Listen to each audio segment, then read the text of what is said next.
This is the first night of Navaratri. ये नवरात्रि की पहली रात है। ये रात और ये दिन, ये आने वाला दिन ईश्वर की स्त्री प्रकृति को समर्पित है। Durga, Lakshmi and Saraswati. Durga, Lakshmi और सरस्वती को स्त्री प्रकृति के 3 आयामों के प्रतीकों के रूप में इस्तेमाल किया जाता है। वे अस्तित्व के 3 मूलभूत गुणों तमस, रजस और सत्व का प्रतीक भी हैं। Tamas literally means inertia. तमस का अर्थ है निष्क्रियता, रजस का अर्थ है क्रिया, जुनून। सत्व एक तरह से सीमाओं को तोड़ना, विलीन होना, पिघलना और एक हो जाना। Among the 3 celestial objects, इन 3 खगोलीय वस्तुओं में जिनसे हमारे शरीर की रचना बहुत गहराई से जुड़ी है, धरती, सूर्य और चंद्रमा, इनमें धरती माँ को तमस माना जाता है।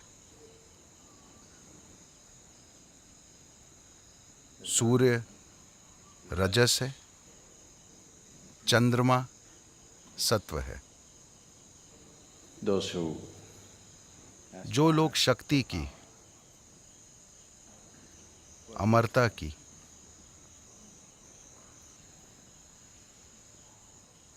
ताकत की इच्छा करते हैं, they will worship वे स्त्री प्रकृति के उन रूपों की पूजा करते हैं जिन्हें तमस कहा जाता है, जैसे काली या धरती माता। those who aspire for wealth. जो लोग धन दौलत की, जुनून की, जीवन की And various other. और भौतिक दुनिया के तमाम दूसरे उपहारों की इच्छा करते हैं, वे कुदरती तौर पर स्त्री प्रकृति के उस रूप की कामना करते हैं जिसे लक्ष्मी कहा जाता है या सूर्य।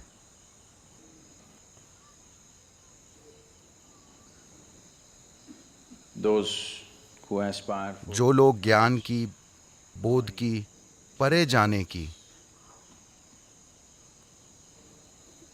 immortality of not the body, शरीर की अमरता नहीं बल्कि नश्वर शरीर की सीमाओं से परे जाने की इच्छा करते हैं, they will aspire वे स्त्री प्रकृति के उस आयाम की आकांक्षा करते हैं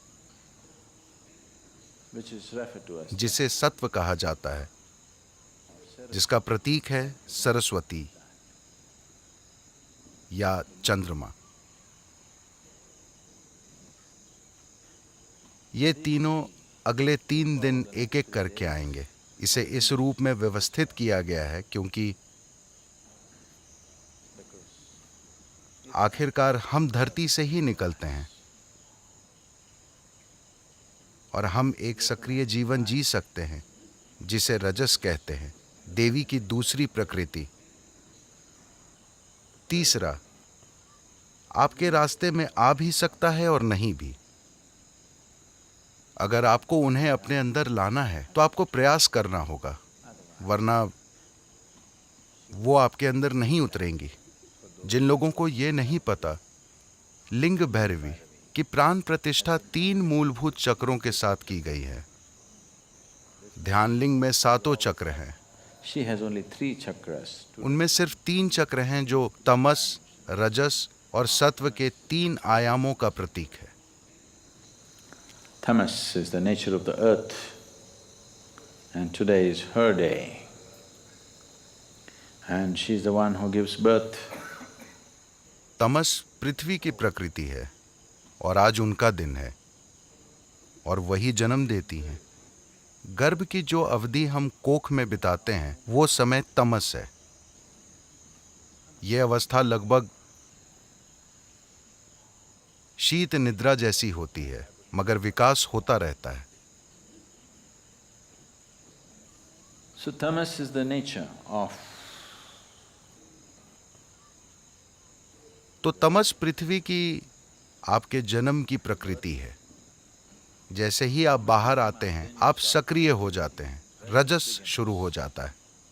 अगर आप पर्याप्त जागरूक हुए या पर्याप्त खुशकिस्मत हुए तो सत्व आपको छुएगा, वरना रजस का रंग ऐसा है कि जब तक सब अच्छा चलता रहता है वो अच्छा रहता है। जैसे ही बुरा सिलसिला शुरू होता है रजस बहुत ही ज्यादा बुरा हो जाता है। तो इन 9 दिनों में सबसे बढ़कर to approach every aspect of life in a celebratory way. This is most important. जीवन के हर पहलू को उत्सव के रूप में मनाना ये सबसे महत्वपूर्ण है। अगर आप हर चीज को उत्सव के रूप में लेते हैं तो आप जीवन को लेकर गंभीर ना होते हुए भी पूरी तरह जुड़े होना सीख लेते हैं। अभी ज्यादातर इंसानों के साथ समस्या ये है कि अगर उन्हें कोई चीज महत्वपूर्ण लगती है तो वे उसे लेकर बहुत गंभीर हो जाएंगे। अगर उन्हें लगता है कि वो उतना महत्वपूर्ण नहीं है तो वे उसे लेकर लापरवाह हो जाएंगे, उसमें जरूरी भागीदारी नहीं दिखाएंगे। ये सही तरीका नहीं है।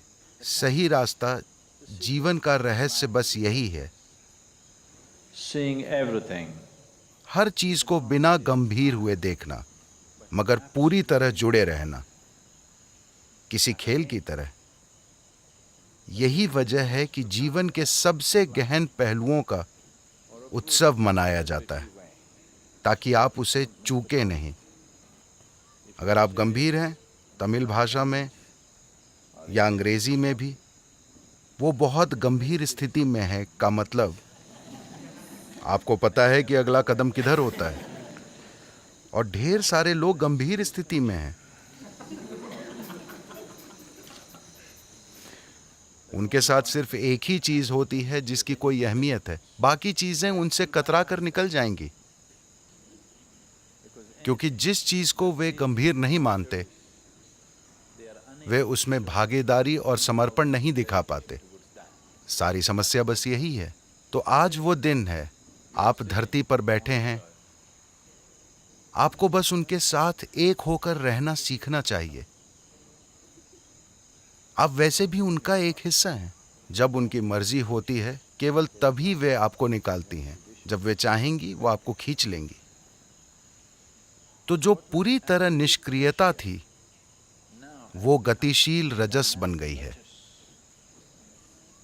ये जीवन शायद सभी सीमाओं के परे चले जाए या शायद उसी चीज में वापस चले जाए। दुर्गा लक्ष्मी, सरस्वती कभी नहीं हुई। इसका मतलब है कि आप चक्कर लगा रहे हैं, आप जाल में फंसे हैं, जीवन मृत्यु, जीवन मृत्यु, जीवन मृत्यु। दूसरे आयाम का आना अभी बाकी है। ये दोनों तो वैसे भी होंगे।